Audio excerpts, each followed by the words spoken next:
Olá, alunos! Chegamos em mais uma aula de Sistema Tributário Nacional. E o título de hoje, o tema que a gente vai tratar é sobre a suspensão da exigibilidade do crédito tributário. Repassando, tá? A gente aprendeu aí como nasce um determinado tributo, como ele se sustenta dentro do determinado ordenamento jurídico, e aqui agora a gente vai aprender como que suspende essa forma do fisco exigir esse crédito tributário de você ou do seu cliente contribuinte. Então, lembrando, sistema tributário, né? A nossa área do direito tributário está lá no ramo do direito público. Temos aí o nosso sujeito ativo sempre nos cobrando e o nosso sujeito passivo, aquele que está pagando a obrigação tributária, certo? Nessa obrigação tributária, nessa parte dos tributos, a gente tem aquela divisão denominada pelos doutrinadores, né? Que é a teoria pentapartida das espécies, das subespécies tributárias. Então, a gente tem os impostos, as taxas, contribuições de melhoria, contribuições sociais e os empréstimos compulsórios. E ocorrendo esse fato gerador, né? Então, o que significa dizer? Que eu, como contribuinte, pratiquei aquele ato e aquele fato que está descrito numa determinada lei, num determinado artigo. Então, eu pratico aquilo que está descrito. Isso significa dizer que eu pratico o fato que gerou essa obrigação tributária, o fato gerador. Dessa obrigação tributária, né, quando eu pratico o fato gerador, eu estou numa relação jurídica de uma obrigação tributária de pagar. Então, o ente público, ele tem o dever de cobrar o seu contribuinte e o contribuinte, como sujeito passivo, tem o dever de pagar esse determinado tributo, podendo ser ele um imposto, depende do meu fato gerador, uma taxa, uma contribuição de melhoria, contribuição social, ou os empréstimos compulsórios. E lembrando também que para você saber do que eu estou falando, cada espécie tributária vai ter uma característica, tá? Então, como eu vou saber que eu estou diante de uma espécie tributária chamada imposto? Eu vou olhar essa característica. Do que eu estou sendo cobrada? Eu vou ir lá nessa determinada lei, porque existe o princípio da legalidade, que exige que exista uma determinada combinação legal para que a partir daí o ente público consiga cobrar o seu contribuinte, certo? Então, tem que haver uma lei e dentro dessa lei eu vou olhar as características, tá? O legislador, ele vai colocar tudo certinho lá para nós. Então, a gente pode, como eu falei para vocês nas aulas anteriores, perguntar para essa lei quem vai pagar, quando vai pagar, quanto vai pagar, onde. E essas perguntazinhas estão nas regras matrizes de incidência tributária. Essa regra matriz não é necessariamente uma lei, né? Mais para frente eu vou começar a ensinar vocês com um código, tá? Só para vocês saberem sempre de onde que eu tiro tudo isso que está disposto na apostila. Então, o que os doutrinadores nos ensinaram, tá? Nos ensinaram como contribuinte ou como profissional aí que trabalhe nessa área. Eu vou perguntar para a lei quando, onde, quanto eu vou pagar por esse determinado tributo e a partir dali ele vai nos responder, tá? Porque a regra matriz exige que tenham aí 5 requisitos obedecidos pela lei e a partir dali eu vou conseguir absorver de onde que está vindo esse determinado tributo, quais são as características, o que o legislador colocou lá para nós. Então, sempre que você for cobrado, seus parentes, seu pai, sua mãe, forem cobrados de alguma determinada coisa, tentem observar a lei, saber de onde que está vindo e se essa cobrança está sendo realmente feita de uma forma válida. Ou seja, Se o imposto obedeceu à característica do imposto, se a taxa obedeceu à característica dela. E eu já falei para vocês, porque se não obedece essa determinada característica, a gente não precisa pagar, porque a gente vai questionar que esse tributo nasceu de uma forma errada. Ele não obedeceu às características, ele não obedeceu à legalidade, tá? Para nascer relacionada à taxa, ao imposto, à contribuição de melhoria. Então, por exemplo, eu falei para vocês que o empréstimo compulsório é o único dos tributos que tem como característica, tá? A devolução desse determinado tributo. Então, imagine, é criada uma determinada lei e nessa lei não coloca que haverá uma restituição desse tributo. Então, esse tributo nasceu de uma maneira errada, ele não está respeitando a característica do empréstimo compulsório para que ele possa nascer. Então, se ele está desrespeitando essa característica principal, o conteúdo formal dele está errado, certo? Aí você pode questionar com relação ao conteúdo desse determinado empréstimo compulsório. Então, passando um pouquinho aí até para a gente chegar no tema de hoje. Então, foi-se criado, né? Surgiu o fato gerador, de acordo com aquela minha ação. Então, a lei diz ser proprietário de veículo automotor. Eu comprei um veículo automotor, então eu estou realizando o fato gerador que aquela norma está descrevendo, tá? Então, eu tenho que pagar o IPVA, tenho que pagar o imposto. Nascendo essa obrigação tributária, o sujeito ativo, ele pode nos cobrar, tá? A qualquer momento. Só que quando vai suspender essa possibilidade dele cobrar o contribuinte? Vai suspender, tá? E é o tema da aula de hoje, de acordo com alguns determinados requisitos, de acordo com algumas determinadas situações e regras descritas lá no Código Tributário Nacional.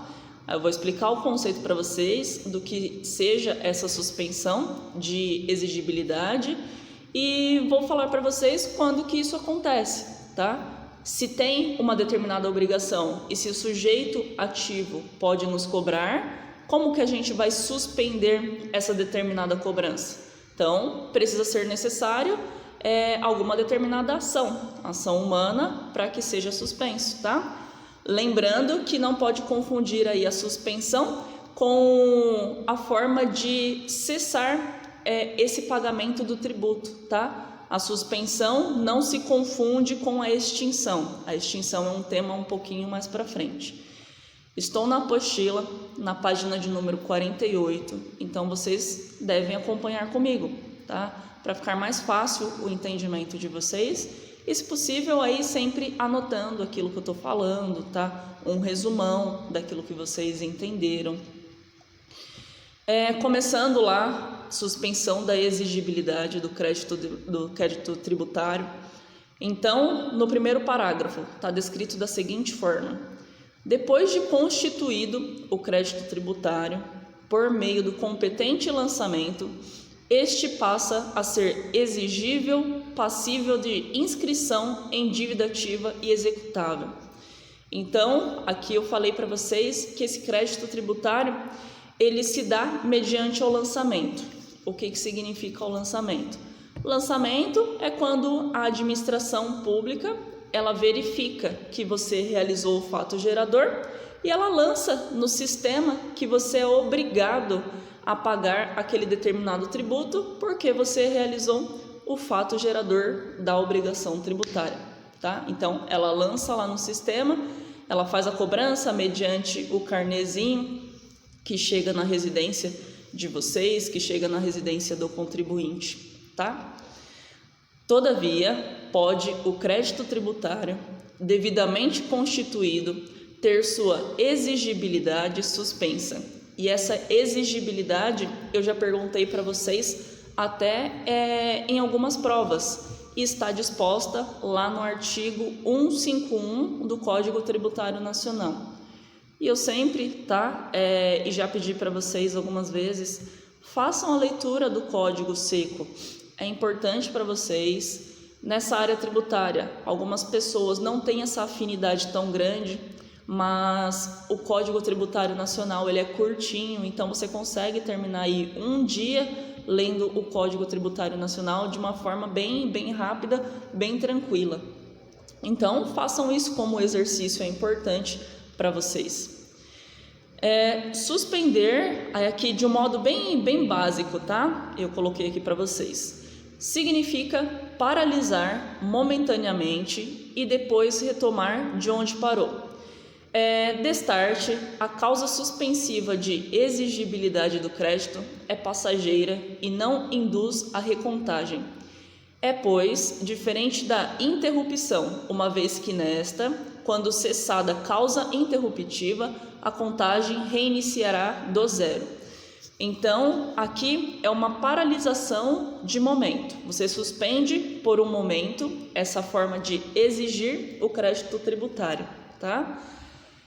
Em momento posterior, esse sujeito ativo, ele pode continuar essa cobrança. E esse prazo, ele vai continuar de onde parou, ele não retoma do seu início. Então, aqui a gente tem até uma parte de direito processual, tá? Não sei se vocês já ouviram o termo, mas suspendeu o prazo processual ou interrompeu o prazo processual. A suspensão, o prazo retoma de onde parou. A interrupção, tá? É a paralisação e o prazo retorna, passa a contar do zero, desde o início. Aqui é válido dizer que a suspensão da exigibilidade do crédito tributário e não do crédito em si. Logo, pode haver o lançamento para evitar decadência, mas enquanto houver a causa suspensiva, não poderá haver a exigência de pagamento, a inscrição da dívida ativa e tampouco a execução da quantia, pois a suspensão do crédito tributário alcança qualquer ato de cobrança, seja ela amigável, administrativa ou judicial. Esse parágrafo aqui é muito importante para que vocês entendam. Essa suspensão é com relação ao pagamento e não à constituição do crédito. Isso significa que a Fazenda Nacional ela tem o prazo para cumprir algumas coisas, tá? Então, para que ela não perca esse prazo, ela pode ir realizando todo o procedimento dela. Ela pode lançar, ela pode fazer todo o procedimento administrativo, tá? E aqui o que eu coloquei para vocês é que ela vai suspender só essa possibilidade de pagamento. Enquanto isso, todo esse processo ela pode estar montando para que ela não perca o prazo. Porque imagine se dessa suspensão ela perca algum prazo importante para que lá na frente ela consiga cobrar o seu contribuinte, certo? Então, supondo que a gente esteja diante do pagamento do imposto de renda. A gente faz, essa declaração do imposto de renda através do sistema da Receita Federal. Dessa declaração, a Fazenda ela tem 5 anos para verificar, tá, a nossa declaração e assim homologar a nossa declaração dizendo que ela está certa ou que ela está errada. Estando errada, ela vai chamar esse contribuinte para prestar as devidas declarações. Estando certa, ela vai homologar. É como se fosse um acordo judicial. Quando a gente tem uma determinada lide, onde não seja litigiosa e seja voluntária, a gente faz um termo e pede para o juiz homologar, dizendo que está certo, para ter a validade aí para o mundo jurídico. Aqui a Fazenda Nacional é a mesma coisa, a gente declara, tá? Porque ela confia na gente e ela não teria todo esse pessoal, todos esses fiscais para declarar pelos seus contribuintes. Então ela permite que a gente faça a declaração, tá? Então nós contamos a nossa própria historinha e ela tem 5 anos para verificar se essa nossa historinha relacionada aos nossos rendimentos está correta ou não. Então, não estando correta, ela me chama para prestar declarações. Estando correta, ela fala, ok, você declarou certinho, tá? Parabéns, vamos para o próximo ano de declaração de imposto de renda, continue assim. Além disso, é importante a proibição de inscrição do crédito tributário na dívida ativa, quando este estiver com a exigibilidade suspensa, pois se garante a extração de certidões negativas, caso o contribuinte queira participar de licitações e outros negócios jurídicos. Diante da inobservância da proibição acima, o remédio constitucional viável é o mandado de segurança. Então, nessa suspensão, a Fazenda Nacional ela é proibida, tá? É vedado com que ela suje, tá, o nome do contribuinte. Então, significa que ela não vai colocar o nosso nome inscrito em dívida ativa caso esteja nesse período de suspensão, tá? Por quê? Porque às vezes a gente vai prestar um determinado concurso, às vezes a gente vai licitar com a administração pública, se formos alguma empresa, às vezes a gente vai realizar alguma situação onde precisamos de uma inscrição de dívida ativa de uma forma negativa, tá? Tem que estar constando nessa certidão que eu não devo nada para a Receita Federal, para a Fazenda. Então, é garantido ao seu contribuinte que ele ainda tenha essa possibilidade de continuar licitando, de continuar prestando concurso público. Então, como exemplo prático aí, eu fiz uma retificação no meu nome, no meu sobrenome. Nessa retificação, durante esse processo, a juíza ela pediu algumas certidões para mim. Ela pediu certidão de execução penal no nível estadual, no nível federal, ela pediu certidão eleitoral, ela pediu a certidão tributária. Por quê? Porque eu, alterando o meu nome, ela queria verificar se eu estava fugindo de credores ou se somente eu queria mudar meu sobrenome mesmo, tá? Então, ela pediu todas as certidões. Imagine se eu estou nesse período, tá? Devendo aí a Fazenda Nacional e eu vou pedir uma certidão negativa nesse período de suspensão e a Fazenda Nacional ela não observou e colocou meu nome lá cadastrado. Então, ela ia me prejudicar nessa demanda de alteração do meu sobrenome e eu tinha que impetrar um mandado de segurança para que ela retirasse meu nome dessa certidão, tá? Quando o meu nome está constando, chama-se certidão positiva. Quando o meu nome não está constando, chama-se certidão negativa. Então, eu tinha que pedir, tá? Entrar com um mandado de segurança pedindo para ela retirar meu nome e a partir daí eu conseguisse retirar essa certidão negativa de débitos fiscais, tá? Como devedora de determinados tributos. Então, ela ia me atrapalhar, aí eu estava dentro de um processo civil, ia ter que ingressar e impetrar um mandado de segurança para que eu conseguisse fazer valer o meu direito, certo?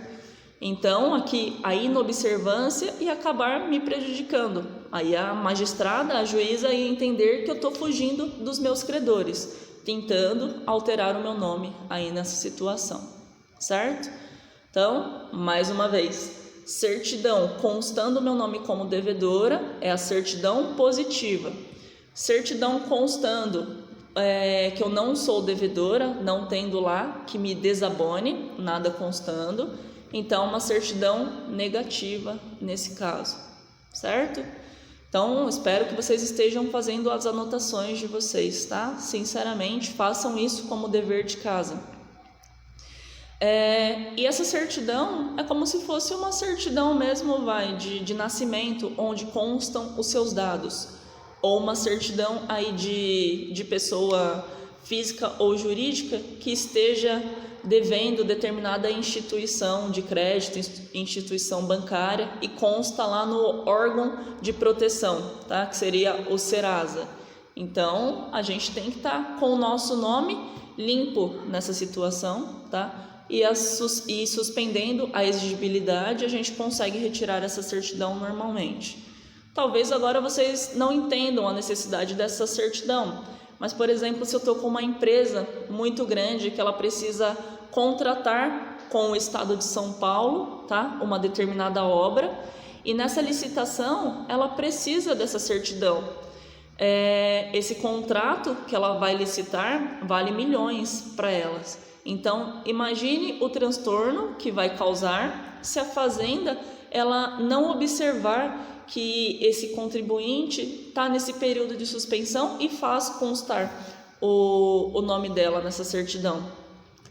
A gente sabe que o processo não é tão rápido, né? A gente pode tentar, em caráter liminar, impetrar o mandado de segurança.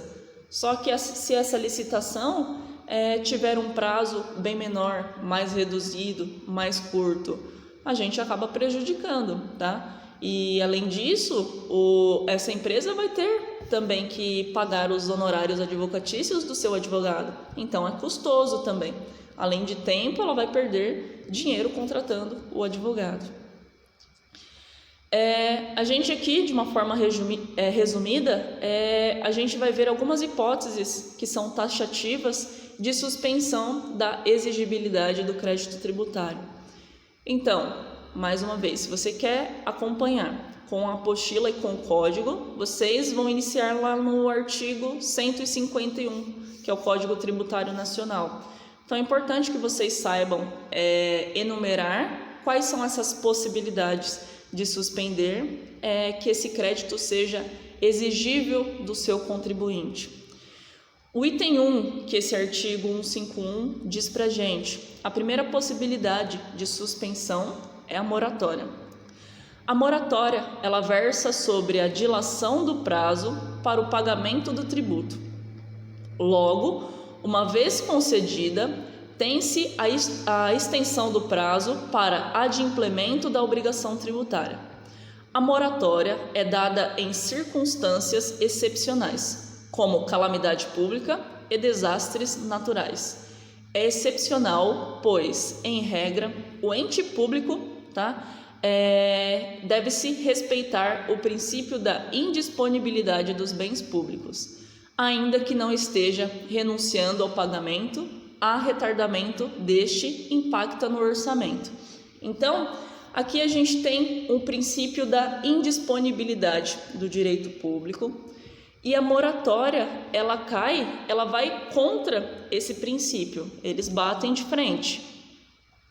E o que significa esse princípio da indisponibilidade do bem público?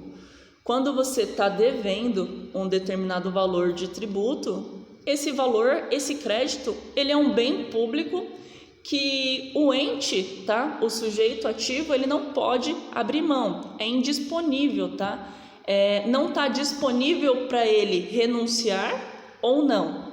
A lei diz, e esse princípio diz, que esse princípio é que esse bem ele é indisponível, não pode ser passado, não pode ser renunciado, Então a moratória, ela não é uma possibilidade de renúncia do ente público para que o seu contribuinte deixe de pagar, certo? Ela é só um atraso, um retardamento no pagamento. Vai receber sim, só que não vai receber agora, vai receber em momento posterior.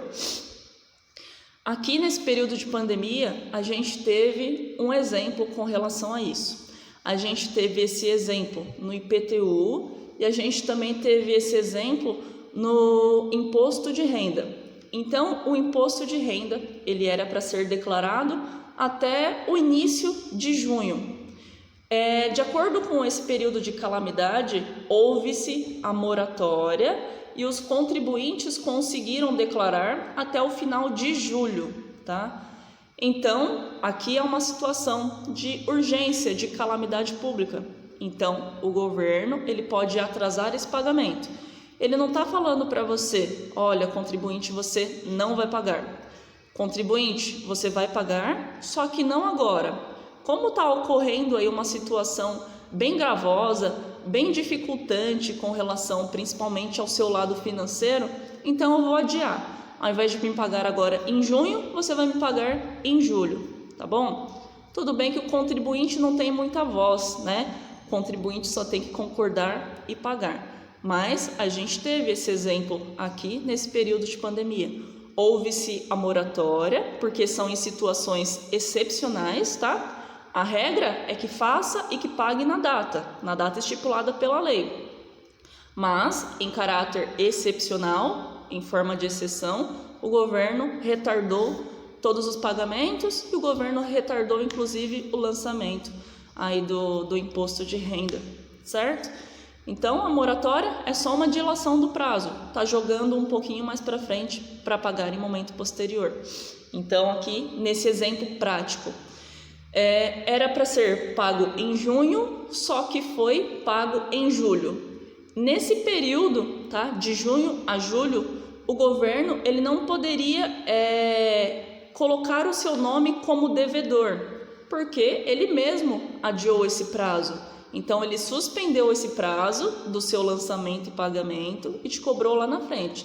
Esse período aqui, que está entre junho e julho, tá, esses dias remanescentes, ele não pode te cobrar, ele não pode te inscrever em dívida e dizer que você é um devedor, porque houve-se a suspensão, tá, de exigibilidade.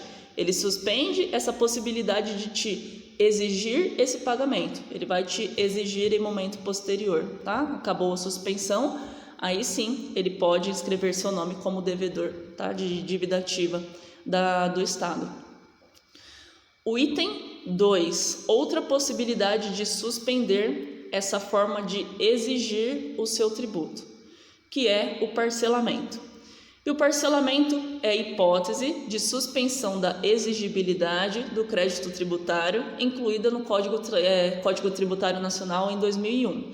Então, se o código é da década de 60, o parcelamento ele foi incluso aqui dos anos 2000 para cá. É um instituto até recente. Constitui um instituto que visa a recuperação do crédito vencido. Deve ser instituído exclusivamente por meio de lei, a fim de tentar recuperar os créditos que foram deixados de pagar. A lei dá benefício para incentivar o pagamento, como desconto na multa e juros e pagamento em longo prazo. É diferente da moratória, pois no parcelamento o crédito já está vencido e, por isso, além da correção monetária, há incidência de juros e multa. Então, o parcelamento ele constitui essa recuperação de alguns tributos que já haviam sido vencidos, tá? Na moratória está no prazo, não venceu. No parcelamento sim, e é como se fosse um programa que visa dar um tipo de benefício para aquelas pessoas que atrasaram. Vai pagar aí um determinado juros, né? Diferentemente da moratória, porque esse débito já está vencido, e vai possibilitar dessas pessoas devedoras efetuarem um pagamento de uma forma parcelada. Então, é uma forma de facilitar para aquela pessoa que pretende regularizar a sua situação e não ser mais um devedor de determinado tributo, certo? Então, muitos, né, e aqui a gente deve observar que nem sempre a fazenda ela é competente, né, para analisar algumas determinadas coisas. Então, por exemplo, o que aconteceu mais ou menos no ano de 2010, exemplo real também. Mais ou menos em 2010, a fazenda, né, tentando se recuperar desses débitos e desses créditos vencidos, ela começou a enviar carnê de IPTU para todas as residências. O problema é que esses carnês que estavam sendo enviados eram de dívidas já prescritas. Então, o que ela provavelmente fez? Ela falou: eu sou muito esperta, eu vou enviar esses carnês para a residência das pessoas, desses IPTUs que eu não cobrei em momento oportuno, e se a gente conseguir arrecadar um determinado dinheiro, estamos no lucro. Se a pessoa for conhecedora desse prazo prescricional, ela não vai pagar e a gente vai ficar na mesma, né? E o que aconteceu é que muitas pessoas não têm essa capacidade técnica, não têm esse conhecimento de prescrição. ela está recebendo uma cobrança de IPTU e a pessoa desesperada, o seu contribuinte desesperado, acabou pagando. Então, mesmo nesse período aí de dívida prescrita, elas enviaram o carnê, tá? As administrações públicas aí dos estados, dos municípios, e muito ela conseguiu receber de pagamento, mesmo que estando em dívida prescrita. Então, por isso que é importante vocês conhecerem a lei, porque se você, por exemplo, recebe na sua casa, ou se sua mãe recebe na sua casa determinado carnê, você vai falar: olha, não vou pagar porque já é prescrito, tá? Olha, mãe, não paga porque a dívida já está prescrita. Então, só desconsidera esse carnê, deixa aí guardadinho em casa por um determinado período, tá? Mas a fazenda ela não pode nos cobrar. Então, olha como é importante você conhecer o Código Tributário Nacional e saber dos prazos, porque numa situação dessas você ia acabar pagando indevidamente. Nessa situação prática, é óbvio que você pode, se você pagou, ser restituído desse determinado valor. Mas aí há um transtorno e um cansaço também de você tentar exigir esse crédito que você pagou de uma forma voluntária, só que erradamente, tá? De uma forma errônea. Você pode pegar de volta se você pagou uma dívida prescrita, só que não é tão fácil, tá? Dá um determinado trabalho. Você tem que correr atrás disso para recuperar o seu dinheiro que você pagou uma dívida prescrita. Então, olha a fazenda como ela foi esperta nessa situação. E nessa situação, ela deve ter conseguido receber algumas coisas, alguns determinados valores. Tem gente que pagou toda a dívida, então ela recebeu aí um valor considerável, com juros, com multa e tudo, sendo que não era para esse contribuinte ter pago essa determinada dívida. O terceiro item, tá? Num total de 5, é o item do depósito do seu montante integral. Para que a aula não fique muito extensa, até porque eu não gosto de cortar, de ficar editando o vídeo aí também. Às vezes eu erro determinada palavra, eu mesma me corrijo no vídeo, então vocês vão perceber aí que eu não gosto de fazer essas edições, não. Esse item, número 3, eu vou continuar nas próximas aulas com o mesmo tema, até que a gente chegue na exclusão do crédito tributário. A gente está no finalzinho da apostila também, tá? A gente está no final do período letivo, inclusive. Então, eu peço para que vocês não desanimem, continuem aí fortes nessa situação, nesse período de pandemia, nesse período online, tá? Que vocês façam também essas lições de casa que eu peço para vocês, façam as anotações, os resumos de vocês. Isso é importante para vocês terem conhecimento. Como dica aí para vocês, na faculdade, tá? Eu era uma aluna mediana relacionada à área tributária. E hoje em dia eu gosto muito de estudar essa área. Eu descobri que é muito mais fácil do que eu pensava. Me deu uma clareza de pensamento com relação às situações que eu vou realizar de pagamento, de recebimento no dia a dia. Recebimento de honorários também me facilita para quando eu tenho que pagar um imposto de renda e saber o valor também que eu tenho que pagar, qual a alíquota que vai incidir nesse meu determinado valor. Então, sempre peço para vocês, se houver alguma dúvida, me perguntem, tá? É importante vocês tirarem a dúvida de vocês, não façam igual a mim e levem as dúvidas para uma pós-graduação. Eu na faculdade era uma aluna mediana, na pós-graduação que eu fiz de Direito Tributário,